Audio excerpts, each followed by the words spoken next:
Eduardo Pires Coelho, gestor e há quase 30 anos analista de ações e mercados, chegou a ser considerado o melhor do seu ramo pela Deloitte e o mais certeiro pelo Diário Económico. Ele foi premiado em Espanha e em África subsaariana pelo Financial Times, entre outros. Mas a sua vida não são só números, há espaço para as letras. Regressa agora ao convidado extra na ocasião do lançamento do seu terceiro thriller histórico, O Segredo de Lourenço Marques, centrado num momento histórico crucial da história de Moçambique e da África do Sul. Olá, Eduardo, e bem-ajas por ter aceitado este meu convite. Bem-vindo à Rádio Observador. É um prazer estar aqui contigo pela primeira vez. Foi há 4 anos. É verdade. A propósito do Taprobana e estavas no Algarve, estavas de férias, não foi? Em julho. Estava de férias no Algarve, em plena pandemia. Exatamente. E passaram 4 anos, o tempo foi incrível. Incrível. E é bom que estejas e que voltes, porque é sinal que tens uma nova obra e tens muita investigação, como sempre, tu és muito cuidadoso e isso nota-se nos teus romances, que é muito bom.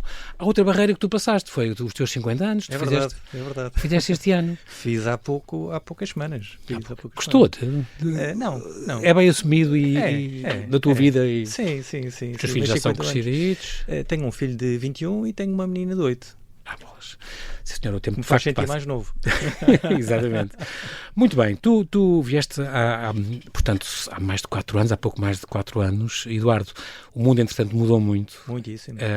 E agora volto a perguntar, que lembro que na altura perguntei-te isto, como analista financeiro também, como é que tu vês, agora vai haver eleições americanas, houve muitas eleições este ano em França, houve na Europa, houve cá em Portugal. Como é que vês este futuro a médio, longo prazo? Continuas otimista ou as coisas... Eu sou sempre otimista, mas de facto por natureza. Mas o mundo vive uma situação que não se encontrava desde a Segunda Guerra Mundial ou desde o final da Guerra Fria, não é? Ninguém esperava, não é? Ninguém esperava primeiro em fevereiro de 2022 sim, e depois agora... Aqui às portas, na Europa, não é? Aqui às portas, uma guerra... O Médio Oriente, mesmo assim, já era mais habitual? O Médio Oriente, enfim, é muito grave o que se está a passar, mas é uma situação que também não é assim tão nova, não é? Exatamente, seja, é isso sim. Já houve várias guerras desde a independência de Israel e mesmo antes disso, não é? Mas, de facto, o outlook, digamos assim, é incerto, é muito incerto. O risco é elevado. Acho que as eleições americanas são muito importantes para o mundo, não só ao nível geopolítico, mas também a nível das transações comerciais, porque o Trump, um dos candidatos, claro, é um grande apologista de tarifas alfandegárias e, portanto, isso pode desequilibrar muito os fluxos entre a Europa com a China e, portanto, mesmo desse ponto de vista, o mundo está instável. A boa notícia, pelo menos nos termos mais recentes, é a descida de taxas de juros significativa. O Fed até baixou as taxas de juros mais do que se estava à espera, 50 pontos base. Portanto, isso pode criar algum alívio algum fôlego. Exatamente. Esta questão com a China também, a China tem, entretanto, o mercado marca e assinala a presença da China, o mercado tem-se vindo a alterar muito. Também notas que as coisas estão a correr bem, ou nesse aspecto, ou pode ser perigoso, pode também desequilibrar as coisas? O mundo está cada vez mais 2 blocos, não é? Ou seja, digamos, aquela teoria da interligação económica entre os vários blocos está a passar um bocadinho ao lado. Primeiro com a Rússia. Seria o desejável, não era? Primeiro com a Rússia, claramente, em que exatamente. Está a cortar cada vez progressivamente os laços económicos, e com a China eu acho que está a acontecer e a tendência é que possa acontecer. Portanto, haver uma dicotomia nesse aspecto. A globalização como existia já pode não ser a mesma coisa, não é? Vai mudar nesse aspecto. E, portanto, os mercados, eu acho que têm vindo a acompanhar isso, mas enfim, têm subido mais do que eu estava à espera, digamos assim. Também a descida da taxa de juros também ajudou, não é? Sim.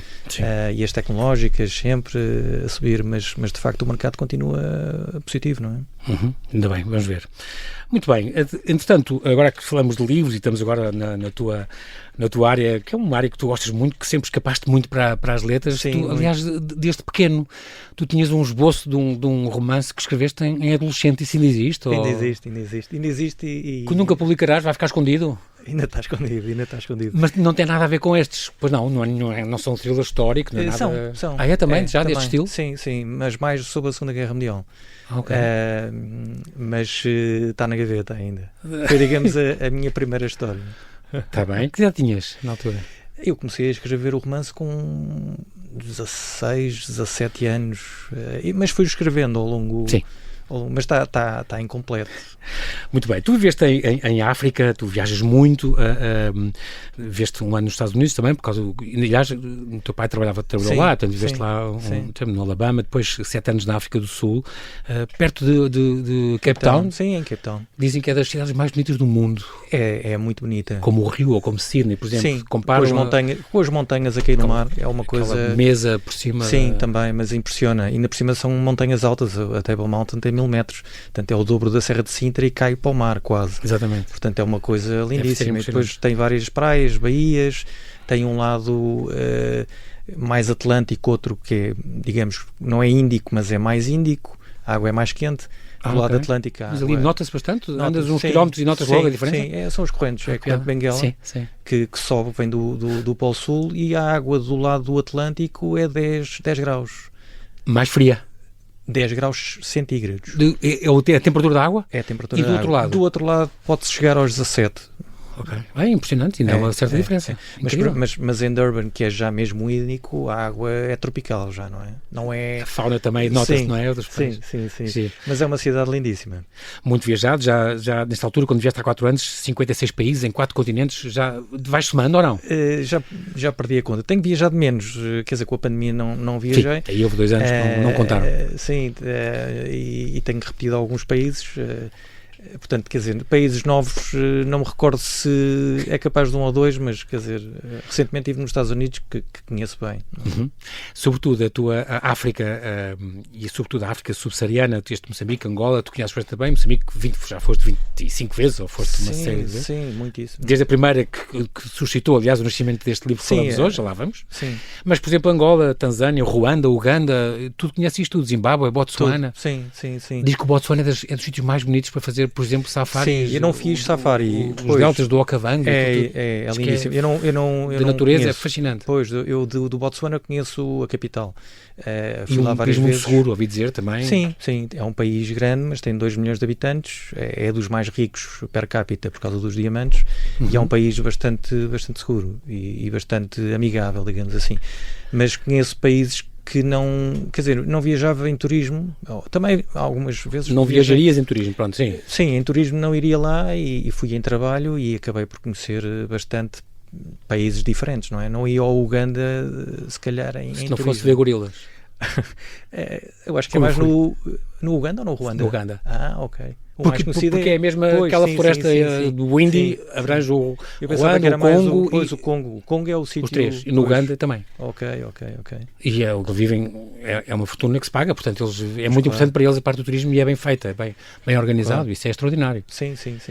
Uganda. E, por exemplo, Ruanda, por exemplo, também é um país que tu conheces, mas também se calhar não irias por turismo? Não, ver os gorilas sim, mas na altura não fui porque o meu filho não... Eu acho que as excursões aos gorilas é a partir dos 16. Não sei. Mas há uma idade limite, ok. E na altura não podia ir com o meu filho. Muito bem. Continuas a ler Ken Follett e o Wilbur Smith e este género de sim, e outros, de romances que te inspiram. O Hemingway, tu falas sempre por quem os sinos dobram, que releste. Gosto muito. O livro que agora estou a ler é do Vargas Llosa, que é completamente diferente, mas também é um autor que eu gosto bastante. Eu tento sempre ler... Varias muito nas tuas leituras. Sim. És omnívoro. Quer dizer, gosto de ler vários escritores até para eu próprio aprender mais, não é? Uhum. Porque se estou sempre a ler o mesmo acabo por seguir sempre esse modelo. Gosto de variar e são autores excelentes, não é? Uhum. Ao teu pai, aliás, que era militar da Força Aérea, deves o teu gosto pela história. Ele passou a ter esse teu... Sim, passou. Falava muito de história comigo. E visitavam coisas, mostrava-te coisas. Sim. Tinhas livros sobre isso? Muitos livros. Isso é bom. E há outra coisa que tu gostas muito, que é os portugueses terem uma história tão fabulosa, mas que ainda é pouco conhecida. Tu comove-te quando vês assim, estás a viajar, estou em Malaca, encontras vestígios de... Cada vez mais. Ou seja, a história ultramarina portuguesa é infindável. Nós temos marcas em imensos países. Nos 5 continentes? Sim, completamente. Em países até o Tibete. Exatamente. Os primeiros jesuítas que foram a pé, atravessaram aquilo. Exatamente. É incrível. Exatamente. No Ghana, nos sítios mais incríveis. Exatamente. E, portanto, é curioso, por exemplo, eu uma vez, quando ia para a África do Sul, encontrei uma pessoa que estava no avião, era do Quénia, e ele, quando soube que eu era português, começou-me logo a falar de Mombasa, do Forte Jesus, e a contar uma história toda do Forte Português, que é um monumento Unesco. Exatamente. Património da Humanidade, exatamente. Como o Mascate, os fortes de Mascate, exatamente. Sultanato de Oman, por exemplo. E eu acho que é impressionante. Eu acho que há muitos portugueses que ainda desconhecem esse legado, não é? Por isso tu gostas, tu fazes questão de dizer quando nos teus livros, sobretudo no Tempo Urbano, foi um exemplo, por exemplo, gosto que as pessoas dar um bocadinho a conhecer este património. Sim. E mesmo de Moçambique, que é um país mais próximo, também há muitos aspectos que eu próprio, por exemplo, só descobri ao ir lá mais vezes ou ao estudar mais aprofundadamente. E, portanto, é uma história riquíssima. E é muito giro, tu dizes que o Moçambique tem esse fascínio especial.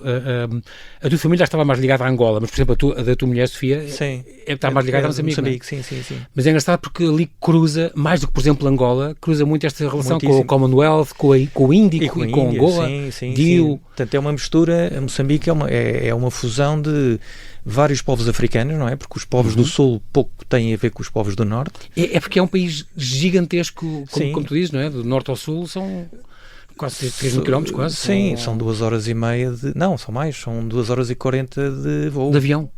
Portanto, é Lisboa-Berlim. É Lisboa-Berlim. Eu tinha um amigo meu que trabalhava em Maputo e que dizia isso. Quando houve aquelas confusões em Pemba e no Cabo Delgado, ele dizia, preocupa-te muito. Ele disse, João, é um atentado ou em Bruxelas, estás aqui em Lisboa, sofres. É sempre mau, mas atinge de uma maneira... Sim. De facto, é um continente, quer dizer... É outra dimensão. É outra dimensão, outra escala, não é? Mas, portanto, Moçambique tem exatamente essa fusão entre os vários povos africanos, com uma grande influência da Índia, não só de Goa, mas também de Diu, portanto, há duas vertentes, e depois a parte portuguesa, e por último, a ligação britânica, não é? A ligação à África do Sul. Por causa da África do Sul. Exatamente. Britânica e não só britânica, africanos também. Não é? Exatamente. Portanto... indígena normal da zona, da região. Digamos, um país nesse aspecto diferente de Angola, não é? Muito giro. Este é o Segredo da Flor do Mar, que nasceu em 2011, este livro, na Esfera do Caos ainda, e que foi premiado, depois teve o prémio Esfera das Letras. Foi, entretanto, publicado no Brasil em 2013, e é muito giro porque, no fundo, é um bocadinho o teu retrato, no sentido em que também é um homem que se dedica a mercados financeiros e tu depois metes nesta investigação esta Flor do Mar. Parece que este navio existiu mesmo. Claro. Era a nau almirante do Afonso Albuquerque. Exatamente, carregada com ofrendas do imperador da China ao governador de Malaca, portanto um valor histórico extraordinário, e que teria sido descoberto. Isso é ficção, não é?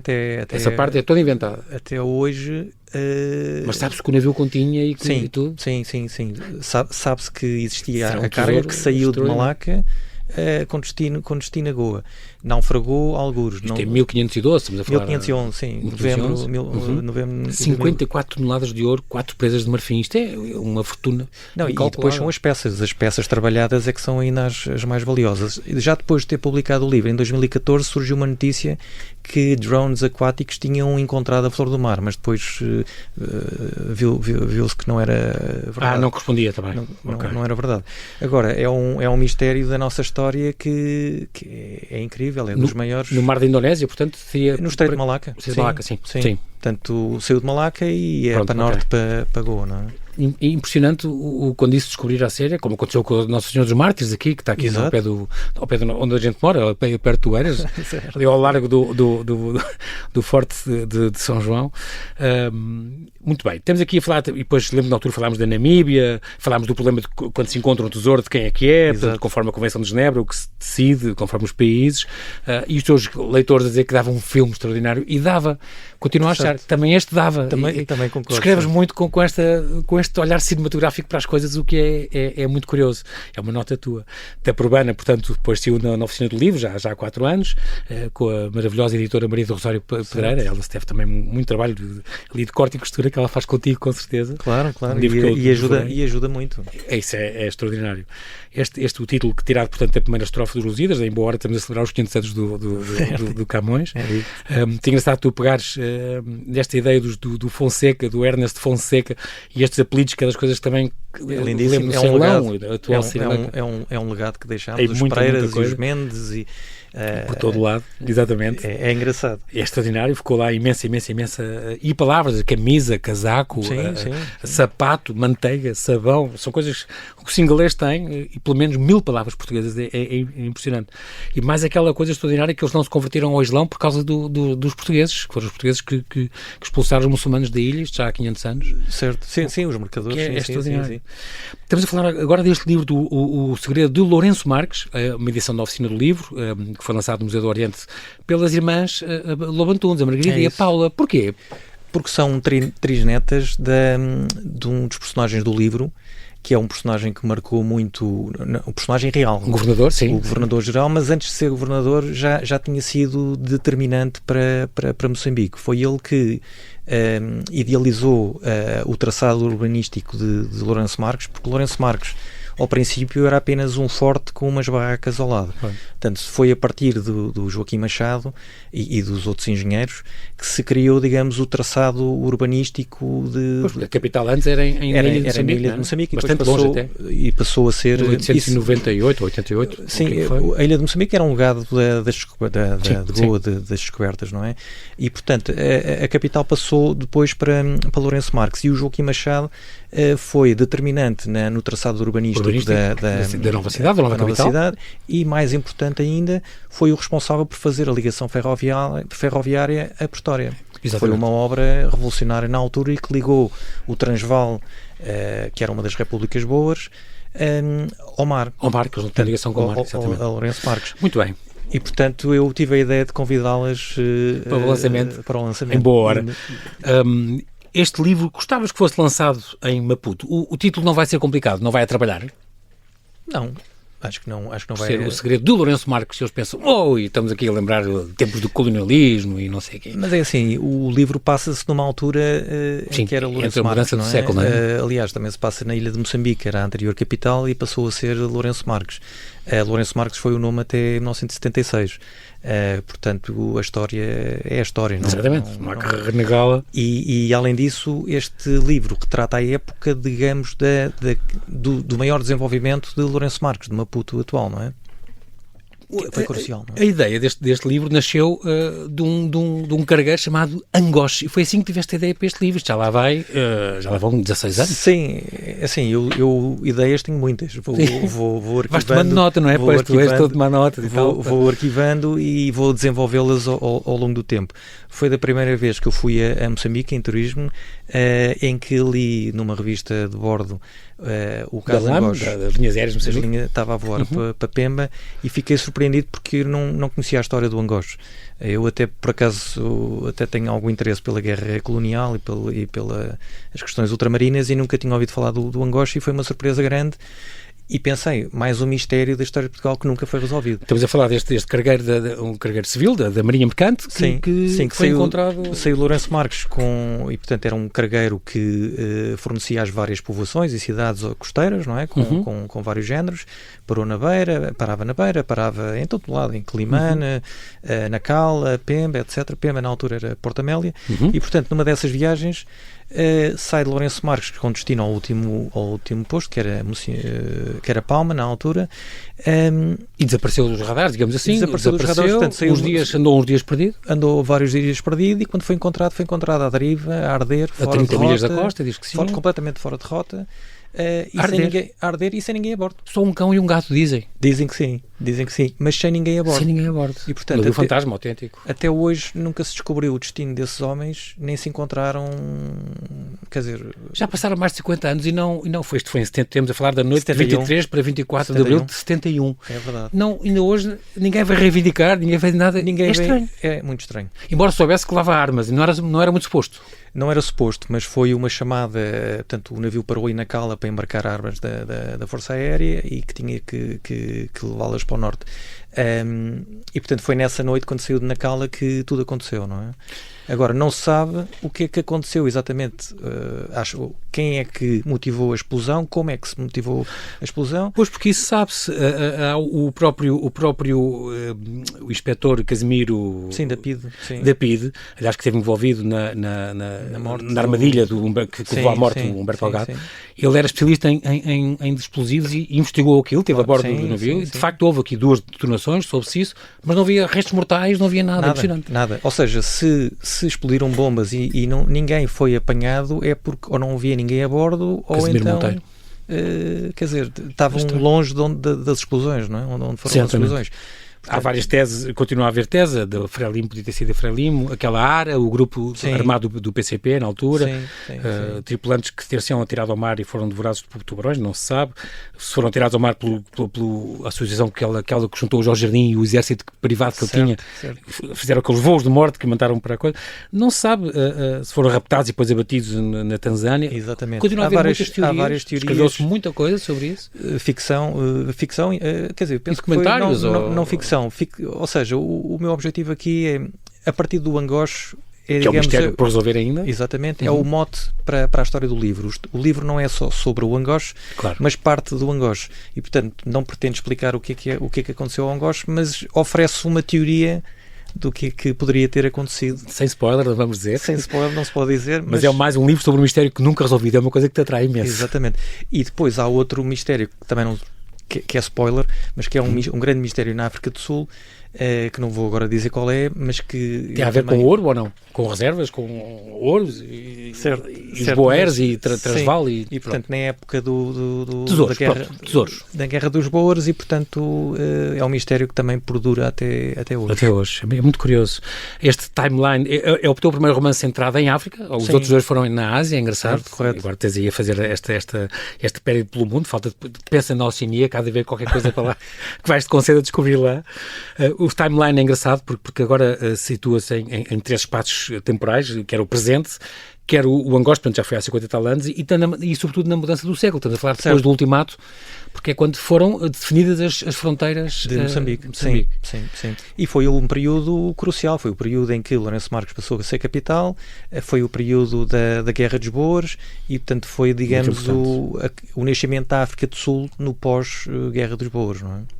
Tu não consegues nunca escrever sem conhecer a terra, por isso é que foste várias vezes a Moçambique a explorar. Sim. Ia lá muitas vezes, quer em trabalho, quer em turismo. Gostava sempre de ir a Moçambique quando estava na África do Sul, porque era quase como estivesse em casa. Podia falar português, ouvir as notícias em português, beber um café expresso, água das pedras, essas coisas, e comer peixe grelhado, que era uma coisa mais difícil na África do Sul. Ah, era? Lá não tem esse hábito? Grelhado, não. Não sabia. Você podia fazer em casa, mas, sim, claro.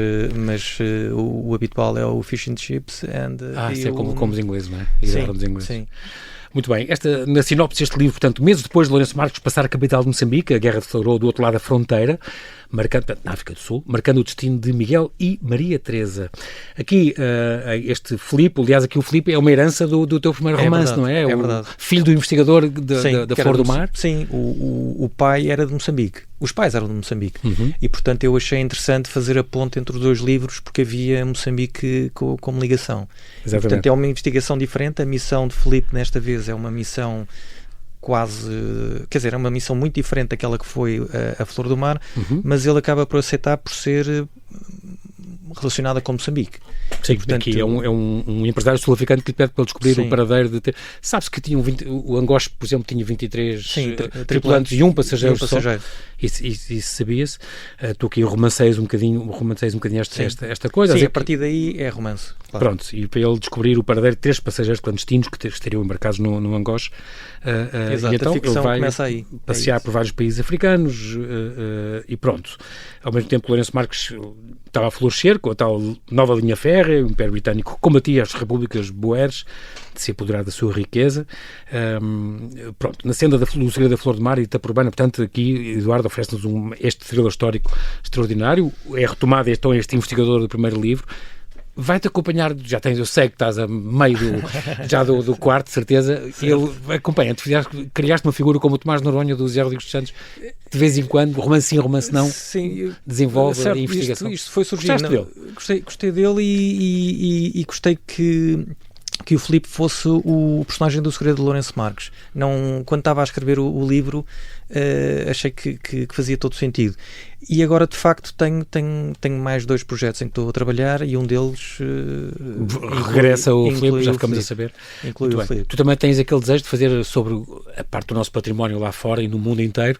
Por exemplo, no Paraguai, por exemplo, é uma das coisas que tu falas. Aí já na América já não podias ser, se calhar, o Filipe, arranjarias outro investigador, ou o Filipe também viaja e poderia descobrir um crime qualquer, ou uma república, Guarani, qualquer coisa, uma redução. Sim, quer dizer, a marca não é bem na fronteira com o Paraguai, são aqueles fortes, é um forte lindíssimo na fronteira, mas nos confins da Amazónia, é uma obra impressionante. Deve ser perto do Iguaçu, deve ser para aqueles lados? Não, é mais a norte, mais a norte, mas eu não conheço bem a história do forte a fundo, mas impressiona o facto de ser, quer dizer, a milhares de quilómetros da costa no meio da selva. Completamente. E é um forte gigante. Que giro, isso eu não conheço. Ainda não foste, ainda não fui. Fui várias vezes ao Brasil, mas não cheguei aos confins do Brasil. Este romance fala, portanto, do impacto desta guerra dos Boeres em Moçambique. Aprendeste muito, tiveste que investigar muito a tua África do Sul e toda esta história. Aliás, andaste só para fazer a pesquisa para este livro. Onde é que tu, além do Torre do Tombo, imagino, o registro de PIDE, por exemplo? Sim, o processo do Angosto está lá, não é? E, portanto, investiguei todas as páginas desse processo. Sociedade de Geografia, imagino. Muita, porque o Joaquim Machado foi um dos sócios da sociedade e, portanto, toda a documentação relativamente à ferrovia e ao traçado urbanístico. Tudo, está lá tudo, e é um tesouro imenso, que é uma documentação gigante. E no arquivo ultramarino também com certeza tem... O arquivo histórico ultramarino, claro. Tem várias coisas. E tem na Biblioteca Nacional do Municipal das Caldas, porque tu falas também do destino de alguns desses refugiados boeres, digamos assim. Achei mais um ponto da nossa história. Que são enviados para cá. Sim, porque durante a Guerra dos Boers entre os ingleses entre os britânicos e os boers, houve algumas centenas de boers que vieram refugiados de Moçambique, portanto, refugiados para Moçambique e depois de Moçambique para Portugal, em que alguns foram para as Caldas da Rainha e deixaram lá também algum legado histórico que eu desconhecia também. Essa ligação. Tornou-se um espião depois muito conhecido na Primeira Guerra Mundial. Sim, na Primeira e na Segunda. Na Segunda foi um dos maiores espiões alemães, depois tornou-se alemão, nos Estados Unidos, que é um personagem do livro também. Sim. Atual. E depois outros foram mandados para Abrantes, para Alcobaça, para Peniche, para Oeiras, tu falas disso. Exatamente. Estes boeres eram descendentes de colonizadores holandeses. Sobretudo holandeses, mas também franceses, alemães, escandinavos. E depois se refugiaram muitos em Moçambique. Aliás, era a única porta com a guerra, para o mar, o único, não era? E era a fronteira que existia, porque a norte da fronteira era a Rodésia, que é britânica. Aliás, tudo o resto é britânico, o passo tudo é britânico. Tirando a Namíbia, que na altura era alemã. Mas, portanto, a fuga para Moçambique era o mais perto e o mais seguro, digamos assim. A questão é que Lourenço Marques, na altura, era uma cidade relativamente pequena e, portanto, não estava preparada para receber uma enchente portanto, teve um grande impacto em Lourenço Marques nessa altura, não é? Lembrando, sim, que este governador-geral de Moçambique, o Joaquim José Machado, foi governador entre 1914 e 15, estamos a falar nesta altura. Sim. Um bocadinho mais tarde. A guerra ainda antecede a Primeira Guerra Mundial, foi em 1902, e foi uma das primeiras guerras modernas, como tu dizes. Foi onde começou a metralhadora, foi uma das novidades. O relógio, por exemplo, foi para realizar ataques sincronizados entre os vários pontos. Também foi uma tecnologia nova. Adotada na guerra nessa altura, sim, em 1902, de facto. Até antes, quer dizer, 1900, não é? Portanto, é impressionante. Mas foi uma guerra muito violenta, não é? Com campos de concentração, quer dizer, foi muito violenta. Ainda não havia as convenções de Genebra, ainda não havia o tratamento dos prisioneiros de guerra, as coisas não estavam ainda e não era só isso, é porque no fundo os boers no fundo eram guerrilheiros, não eram? E portanto eram apoiados pelas famílias e portanto o que os britânicos fizeram foi, digamos, colocar as famílias em campos de concentração para impedir que os comandos, os milícias os contactassem, mas portanto isso gerou, digamos, uma tragédia grande. Só para fazer aqui uma referência histórica, perguntaram-me quando eu falei este livro a amigos meus, então mas também não apanho o Baltasar Rebelo de Sousa, o pai do presidente? Não, ele é governador-geral de Moçambique, de facto, mas em 68, 70, portanto foi 50 anos depois disto. Por acaso, quando fui à ilha de Moçambique, está lá ainda um placar com o nome dele no museu, é muito giro. Por acaso, na altura... Eu não conheço a ilha de Moçambique, mas é património da humanidade, é muito importante. Aliás, onde mora o Água Lusa, que hoje também vem cá falar, vem também a este espaço. E, de facto, era uma capital muito bonita, que foi durante muito tempo a capital e chamava-se Lourenço Marques. Não, o Lourenço Marques Ilha de Moçambique sempre. Ilha de Moçambique sempre. Até se diz que Moçambique foi, digamos, o nome do país, digamos assim? Não, e portanto deriva de um árabe que existia lá. E portanto, não sei bem qual era o nome, Moçam e que qualquer coisa assim, mas é, digamos, uma derivação. A Ilha de Moçambique. Está bem, boa. Estamos a falar então desta Guerra dos Boeres, que antecedeu esta Primeira Guerra, como nós dissemos, e o Moçambique teve um papel importante nesta guerra, por ter quer dizer, também. Era neutro, era neutro, mas era um vizinho mais perto. Mas na altura havia um grande sentimento anti-britânico por causa do ultimato, não é? E portanto havia muita gente a apoiar os boers. Exatamente, incluindo cá em Portugal, em Lisboa, não é? Não só em Moçambique, mas também em Lisboa. Este livro fala também da detenção do Churchill, por exemplo. Isso é real. Eu sei, é muito curioso. É a detenção deste jovem Winston Churchill no cerco de Ladysmith. Sim, o Churchill na altura era jornalista de guerra, correspondente de guerra, e portanto mal a guerra estalou, ele apanhou o barco, o navio e foi para Cape Town e depois foi mesmo para a frente de guerra e acabou por ser capturado. Eu retrato isso no livro, romanceado, não foi bem assim que se passou. Mas o facto em si, e foi um ataque a um comboio. Portanto, ele estava a bordo de um comboio, o comboio foi atacado e foi capturado. Mas eu achei interessantíssimo. E depois aconteceu um episódio que é incrível, que é o Churchill foi capturado, levado para Pretória, conseguiu fugir da prisão. Exatamente. E fez a distância de Pretória a Lourenço Marques na altura em 9 dias. E portanto, foi como? A pé, com todos os meios, hipóteses que poderia, com todos os transporte que podia, e portanto conseguiu sair do Transvaal, que era um inimigo do britânico, e chegar ao consulado britânico em Lourenço Marques. É incrível. E está uma placa na Embaixada Britânica hoje em Maputo sobre esse acontecimento. E ele, atenção, que ele escrevia muito bem. Ele, aliás, ganhou o Prémio Nobel de Literatura, não é? Claro.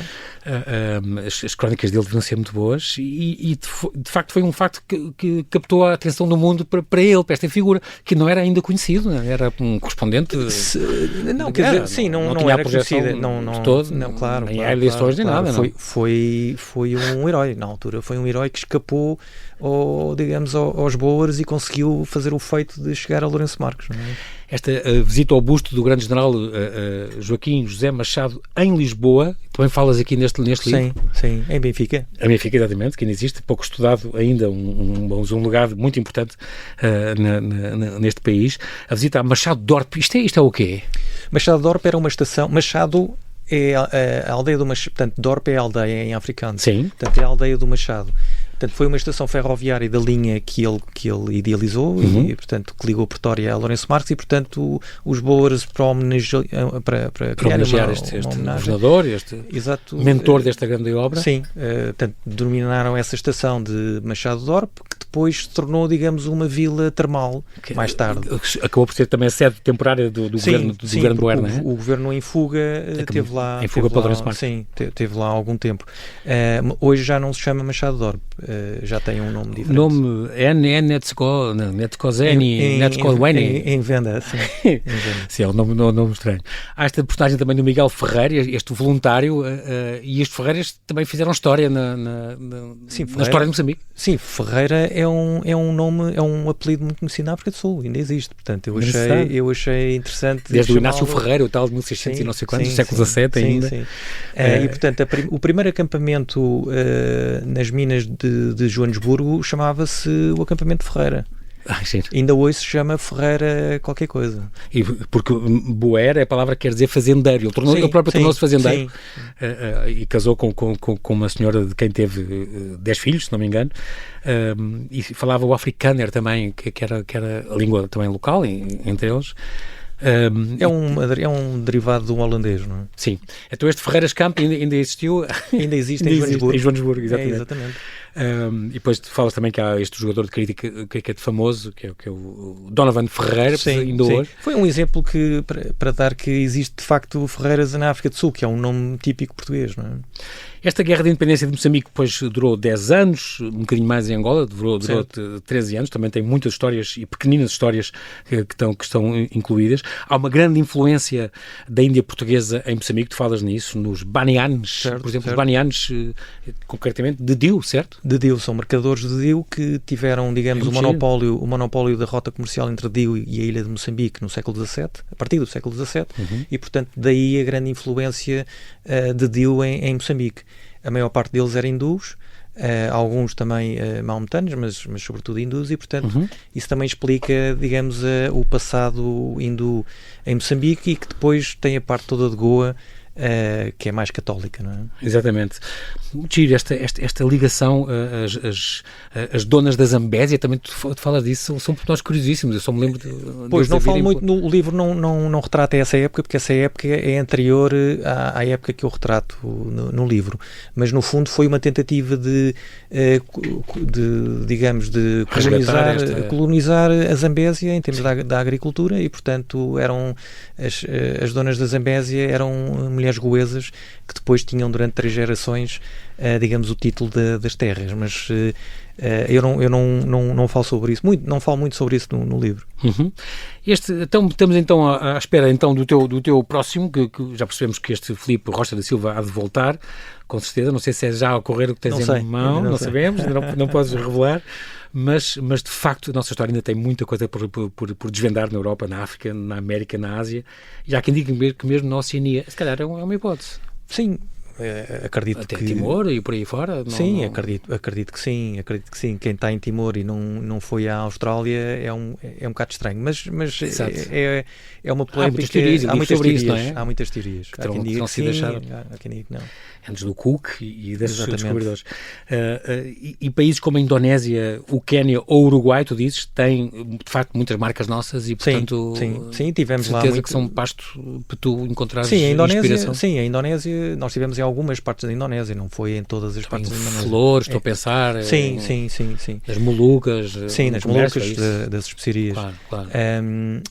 Aliás, onde morreu, se não me engano, o próprio Fernando Magalhães, acho que teria morrido por ali. O Fernando Magalhães, o que morreu nas Filipinas, que é um bocadinho mais a norte. Sim, também. Mas o objetivo dele era chegar às Ilhas das Especiarias, que são essas. As Molucas. Exatamente.